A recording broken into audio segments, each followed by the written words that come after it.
The following podcast is intended for mature audiences. If you enjoy our work, please like, comment, subscribe, and follow the links in the description. Thanks for your support, and enjoy.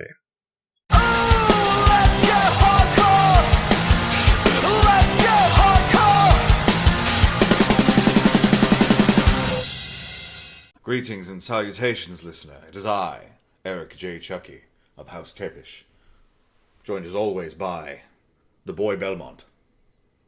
Hey. This is the Two Nerds Podcast, and today we're talking about Twilight. No. Today we were talking about, one of the characters is from Twilight. Anyway, we're talking about the season 2 of the Castlevania Netflix series. In case you guys missed the first podcast, go fucking watch it. But we liked it. Yeah, it was very good.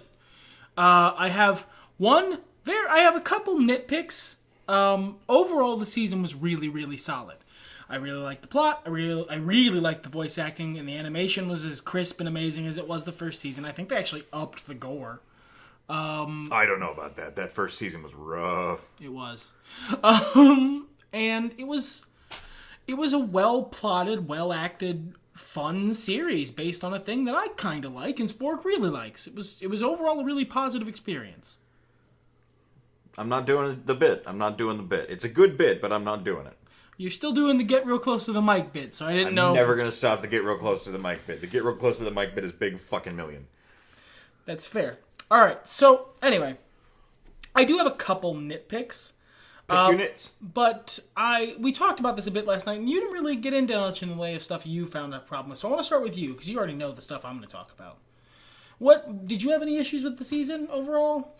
1,000 joke answers. Too many jokes must mock Joey, as it is. Yeah. Not really. I kind of echo some of your sentiments. Like, as usual, a much quieter, more forgiving Echo. But I thought it was a solid season all around. I guess some of the flashbacks got a little tiresome. It was a little lame every time a new one started. When a character came in and they were like, "Here I am now, and this is my backstory. Ah, ha, ha, ha, ha.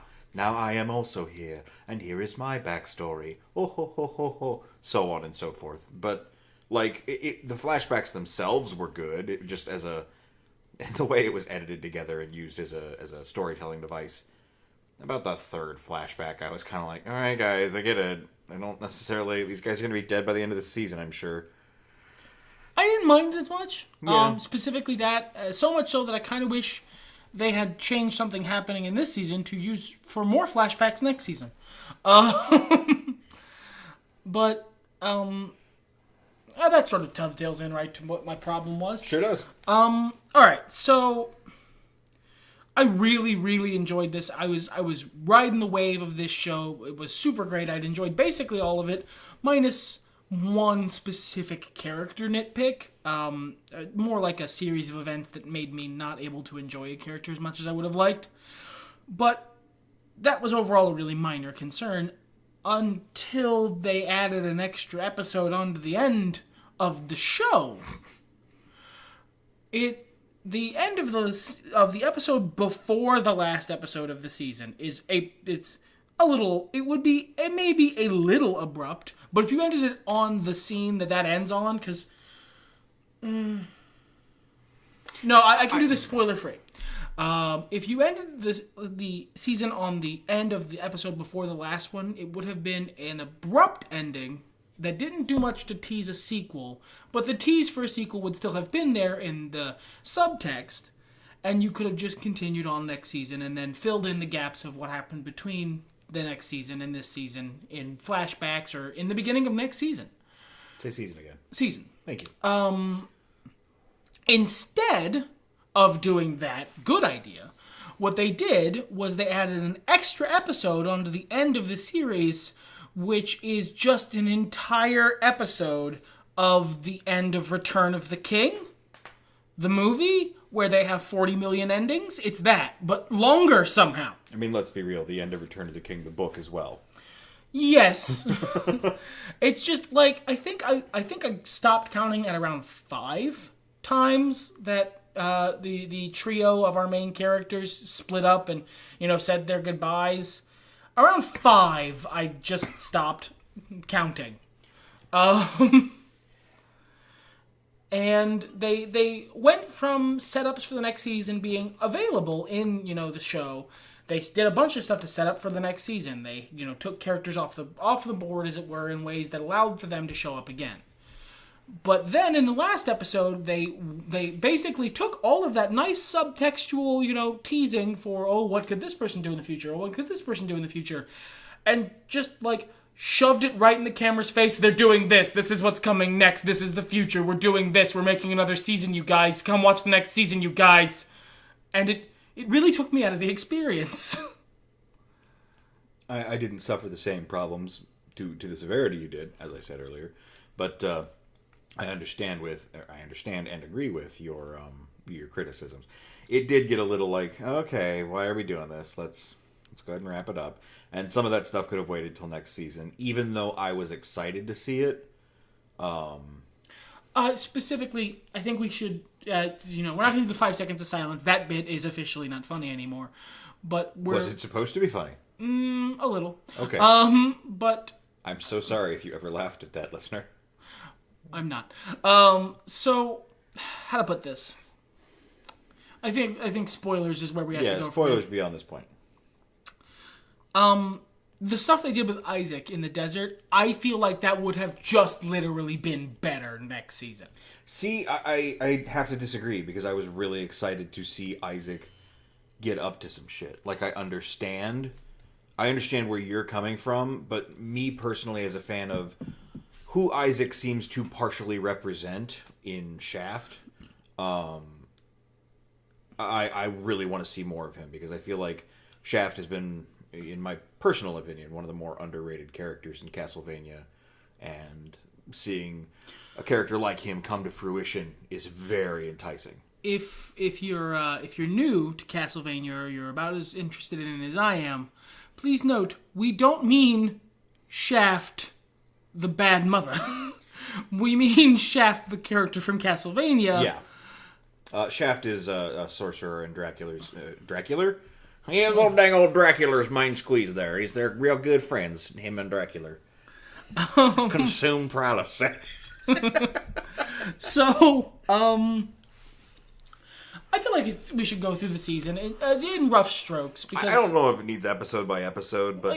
just sort of rough idea. Yeah. There's a couple big plot lines. Yes. One of which I feel like was done super well and sort of low-key but nice, which was the trio, Alucard, Trevor Belmont, and... Sypha? Yeah, my brain keeps going Cypher, but no, that's the character from The Matrix. I believe they renamed Sophia to Sypha to give her more of a...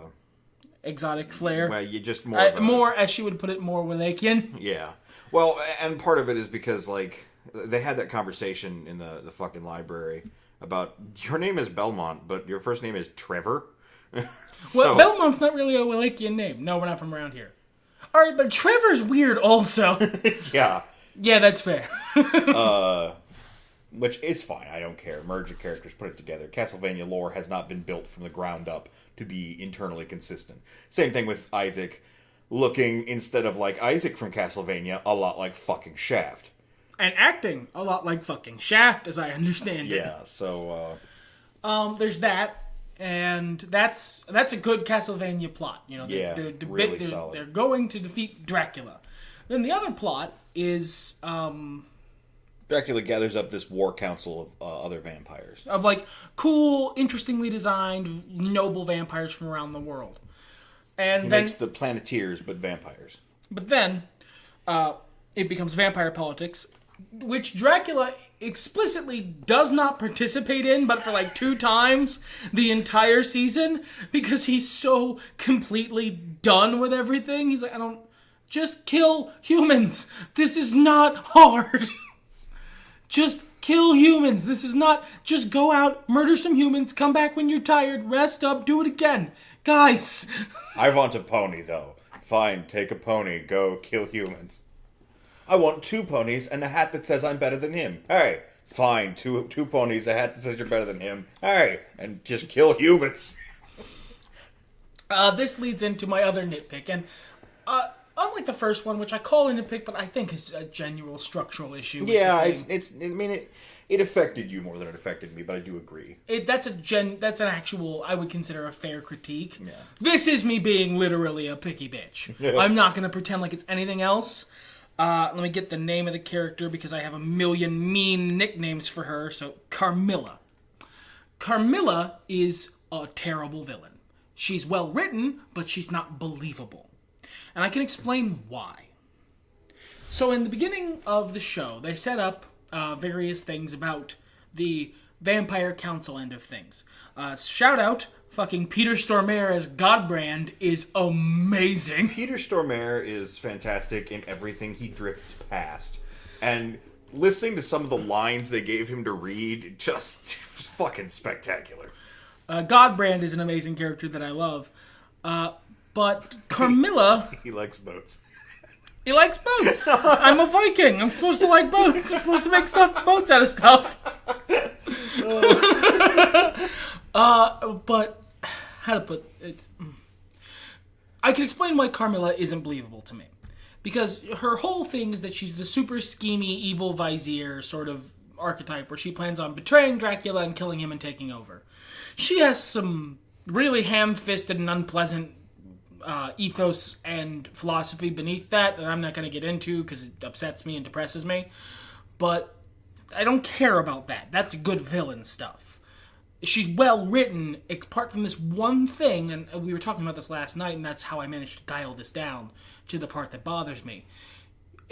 Her introduction is literally her doing something so stupid, so suicidally stupid, that I can't believe everything that comes after. I don't believe this is a character who could pull off, turning characters against Dracula and arranging for a evil usurpation and getting her forces together and getting ready to invade Castle Dracula and all the stuff she does throughout the season. I don't believe she's smart enough to do that because literally the first thing she does is sign her own death warrant, and then she gets away with doing that for no reason. So much so that I think you mentioned Dracula calls it out in the show of, I don't know why I'm not killing you. I should kill you for what you did. Well, go. She gets away with it for Diabolus Ex Machina. The plot demands it and she's a villain, so she gets away with doing something that should just get her killed.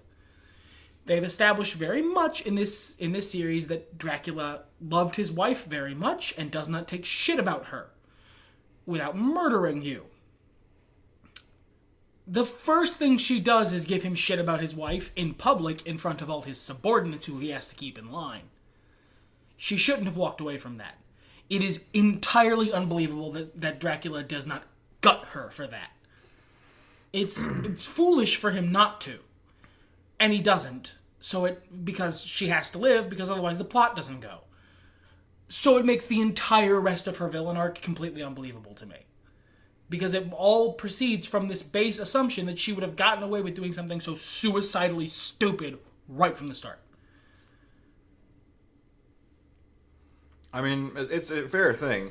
I mean, we kind of shopped around some counterpoints and ideas and reasons that might have worked in universe. I mean, if Dracula was just going along with her, again, as we kind of mentioned earlier, because fine, whatever, pull your big dick out and wave it at me. Go kill humans, please. Yeah, sure, whatever. You're very important and scheming. Great, good, go. Kill humans. Or if he was happy to know what her schemes were and let her scheme on that and not go, no, I have found your schemes and I will fight you. Or if he didn't give a shit about her schemes as anything more than a distraction because he knew he was Dracula, so whenever she pulled her schemes, he would just murder her then. Yeah, that was something we came up with because there's a point where where Godbrand walks into his little study where he sits in his chair and gets angry and was giving him shit about stuff, and Dracula steps to him. Immediately gets super hard and is like, you want to fucking go, bro? Which he doesn't do to Carmilla earlier, even though she offered him way more insouciance. And I theorize that might be, and again, this is me applying... This is you doing something that I usually like doing, which is being constructive rather than destructive regarding things that are gaps in the logic of a thing. Sure. This doesn't make sense. All right, so is there an explanation as for how it could make sense? It profits you nothing to try and poke holes in it when you could be trying to, increase your enjoyment of a thing by making sense of it, if it's possible to do so. I mean, let's be real. The reason is probably, at this point, mediocre writing, like about these subjects. But internal consistency-wise, so Dracula steps to Godbrand because Godbrand respects strength. And violence. Dracula doesn't fucking upend Carmilla because he still wants to use her to kill humans, and she respects feeling right about things. So he does what he needs to do to keep them in line. That's a good explanation. I didn't think of it at the time, so it hurt my ability to enjoy that character. And it happens about midway through the season. She became really insufferable and just stayed that way the rest of the series and I didn't realize it till later, but because of that inciting incident. She's like if Cersei Lannister started Game of Thrones where she is now. Like, if she started that level of out-and-out crazy, giant dick, do what I want. And that doesn't work. You have to start Cersei where she is in Season 1 and get there. And Carmilla, apart from being written, is incredibly hateable. As you mentioned, rightly so, because that's a good contrast to Dracula's very tragic, cool hero, and Godbrand's fucking really enjoyable villain. Tragic, cool villain. I called Dracula the hero. You did. I didn't even notice. Dracula's the good guy, you guys. Go home, Castlevania. But, she's written hateable to really, really effectively, but she's also stupid. A lot. Really stupid. A lot. Like, at the end of the series, she starts abusing someone who she is going to be giving direct command over large forces of horrifying monster beasts that she's forcing him to make for her, when it was explicitly noted earlier in the series that the things that he makes are literally only loyal to him ever. So that's basically punching someone in the face and going, all right, now I want you to go and train a legion of loyal soldiers who are only loyal to you, and every time you do it, I'm going to punch you in the face again, and this will only work out well for me. It's just so bonkers stupid right on its face that it makes the villain less believable. At the same time, like this one, I do argue a little bit on, because I think Carmilla's most strong characteristic is that she's one of those vampires who really doesn't see any sort of similarity between vampires and humans. Vampires are the best. Humans are shitty food. There's no way a human could do anything to usurp or upend or kill me. It's impossible. But she uses the fact that he could help to usurp Dracula as a literal part of her plan. But she's not Dracula. It's ego. This can't happen to me. I guess, yeah, it's a level of ego that crosses the line into moronitude to me. Oh, I mean, I agree she's being fucking stupid, but I think it is in character. I think she's so far up her own ass that she cannot see this biting her, because it's just a weak, worthless human. I'll tell him to do what I want him to do, and he'll do it. That's fair. That Dracula hasn't told him to do this is clearly oversight on Dracula's part. I want to talk about the good stuff in the season, because there's a lot of it, and we spent a fair amount of this bitching, because I had to get that shit off my chest. But there's a lot of stuff to really enjoy. Oh my God, yeah. The vast majority of this was really, really fun and really, really enjoyable and really well written. I really liked the banter between Alucard and Trevor. Agreed. Just really nice. I liked a lot of Alucard's fucking stage antics, his shemping. Because, there are so many times where he's just off in the background, shaking his head like, fucking humans. And just really selling the character and I liked his very they spend a fair amount of the season, the trio, as it were, the main characters, Trevor, Sypha, and Alucard, all spend a fair amount of the season in the Belmont Armory, in the Belmont Hold. And, Alucard is not happy to be there. One, they have entire racks of cabinets filled with vampire skulls, and that's pretty gross for him. And two, he likes, the entire time, he does nothing but shit on it as a rubbish tip.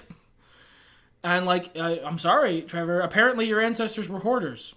Need hoarders, but there's still, this is a tip. This is just garbage. And it never stops. He is a snide douche nozzle about it the whole time, and I actually really like that. Oh, excuse me. Her name was Sypha the whole time. I don't know who the fuck I was thinking about. I really like that as well, and I like her trying to keep the peace between them, and I like the way she uses magic and gets excited about magic. It comes across really genuine, and that's in part thanks to the actress Alejandra Reynoso, because, you can write that dialogue, and I've seen it read, and not feel real. But you feel it. You feel her being, super jazzed about doing magic. Like, she does this big cool thing and then does little claps before she realizes it was kind of stupid. Just really good shit. And I enjoy the moments where they let the air out of the melodrama. Because they do this several times throughout the series, enough that it bears remarking, at least once an episode, I would say. Where, there's this big melodramatic thing happening, and there's this cool, awesome thing, and one of the cast members will let the air out by just, dropping pseudo-fantasy voice for a second and speaking like a normal modern person. Yeah. For just a moment. It'll be this cool and this incredibly cool sequence of the Castlevania, of the castle teleporting around and blowing shit up and destroying a bunch of stuff and then teleporting away, and it's really epic, awesome shit. And then one of the characters, it was Carmilla, goes, "What the fuck was that?" Yeah, that was awesome. Those little moments just happen a lot to this series, and they're really good. My favorite, and this is super spoilery territory, but Carmilla has explained her plan to Hector, that she wants both him and Isaac on her side to make their demons to fuck up Dracula. Because they're forge masters. They make demon monstrosities. So Hector, being a naive, sweet baby boy... being basically a literal autist. Goes to Isaac and is like, "Hey, buddy, you want to betray Dracula with me?" And Isaac's like, "Yeah, sounds good." And then, fucking smash cut next scene, Isaac's like, "Hey, Dracula, they're totally betraying you." Oh, damn. And he's like, "Wait, is Hector betraying me?" "No, Hector's just a moron, but I feel like they're betraying you." Oh, damn. He seems sad about it more than anything. And, not lamenting, but, annoyed. I gotta deal with this now. Yeah. Like a level below stepping in cat puke. Yeah.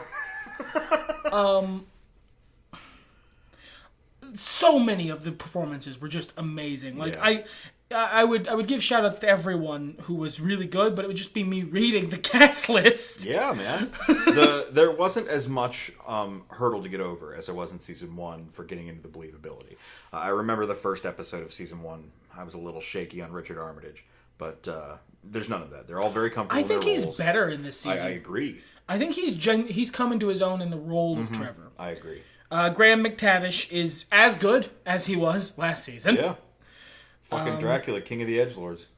Just amazing. Alucard also is better this season because he has more time to talk and be a character.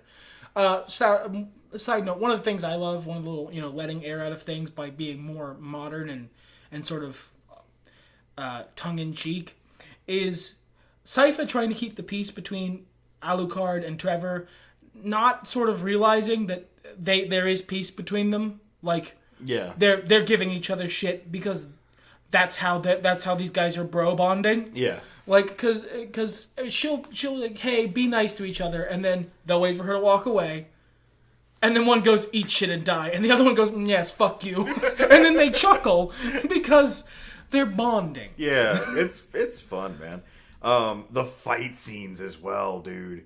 There are some really good fight scenes.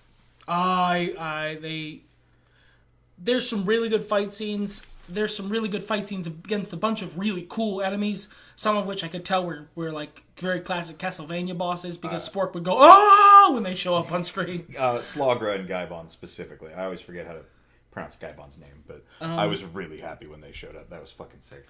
Eventually, Trevor gets the Belmont, mace thing. Yeah, the vampire killer. Vampire killer.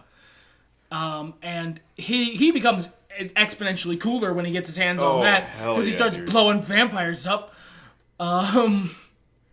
It's just cool shit, and they do a lot of like tag team moves and stuff like that. They do, and they're really all. good. I really enjoy it. Sypha's a little OP.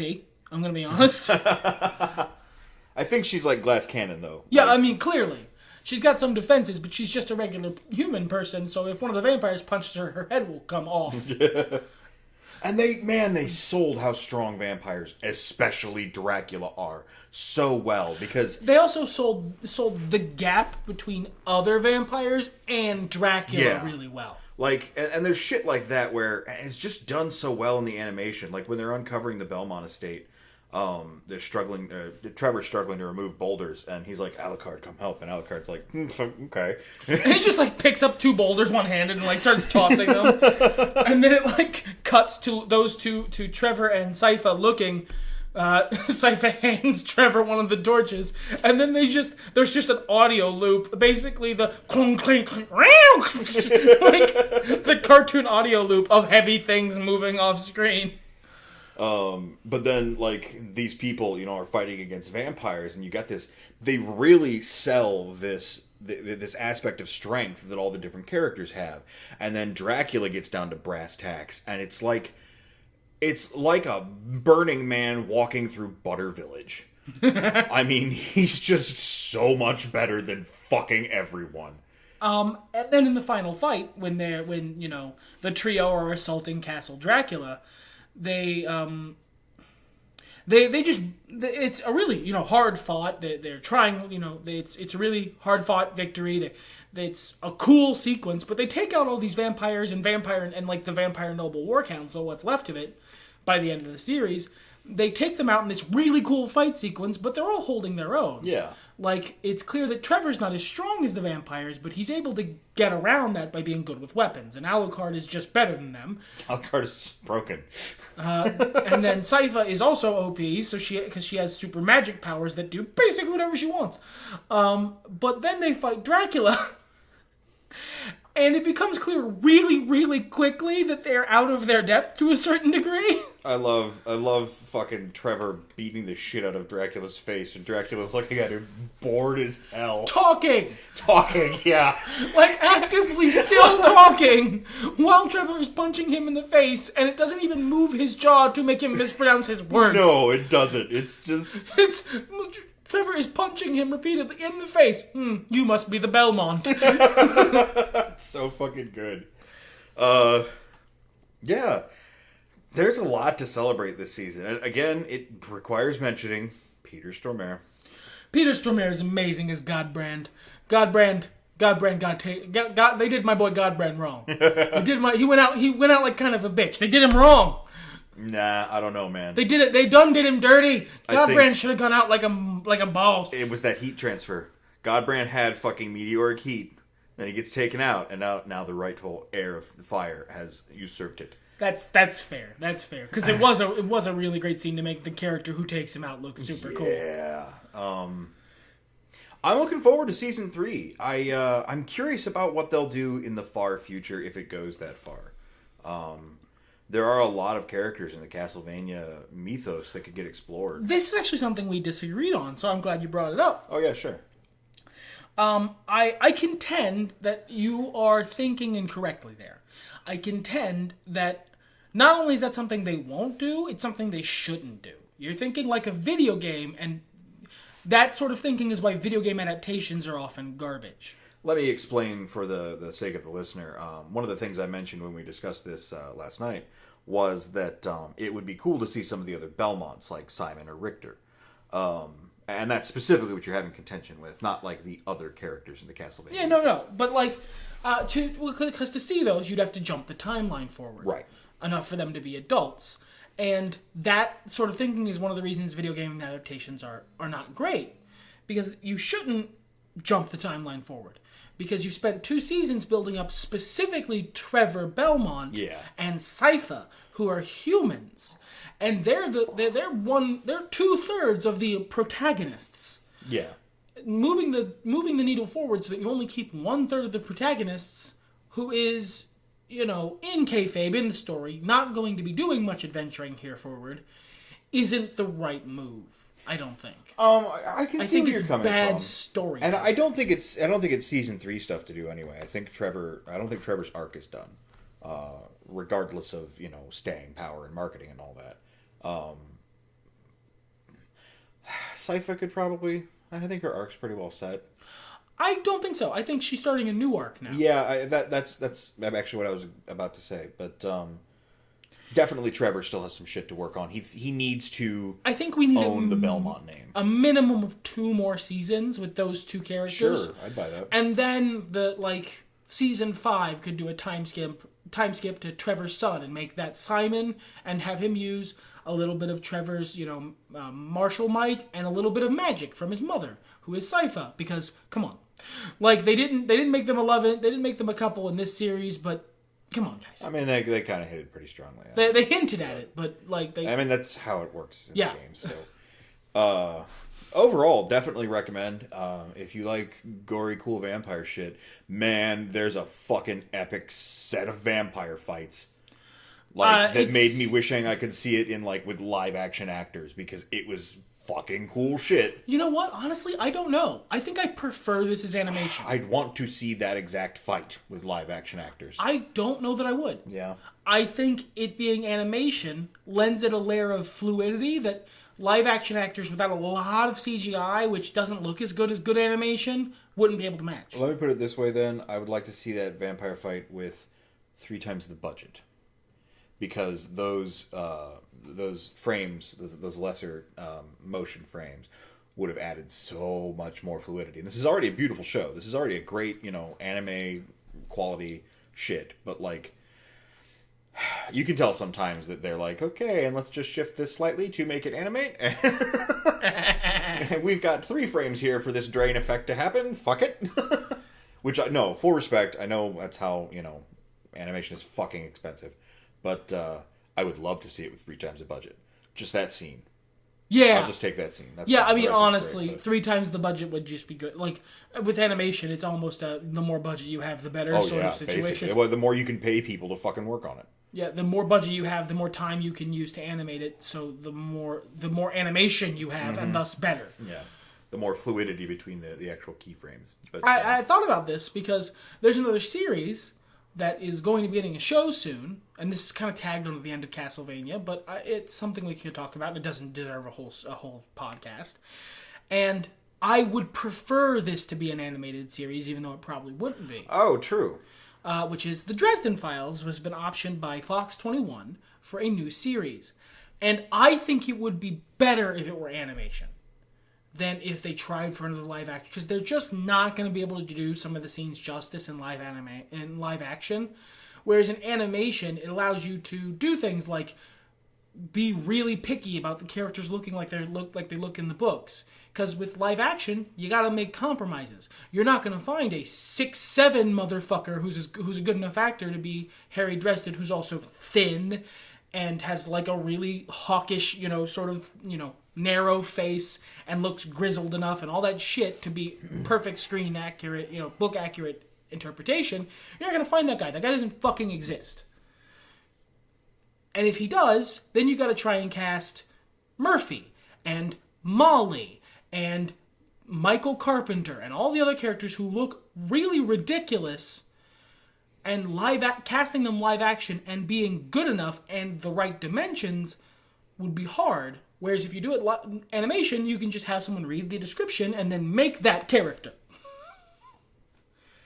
Yeah, And also, some of the fights and stuff, I just think would be... The fight against, like, the Lugaroo would be way better in animation than anything it would be live action on the kind of budget that they would be working with. Clive Owen is only 6'2", so Yeah. fair. Yeah, Clive Owen would be great, except for he's way too short. And way too expensive. Yeah. But, well, I'm sure when it comes out, we will talk about it. Yeah, I'm sure. It was something I wanted to tie in because they're not going to make that. That's not going to be an animated show. But I would really prefer it to be, and shit like Castlevania is why.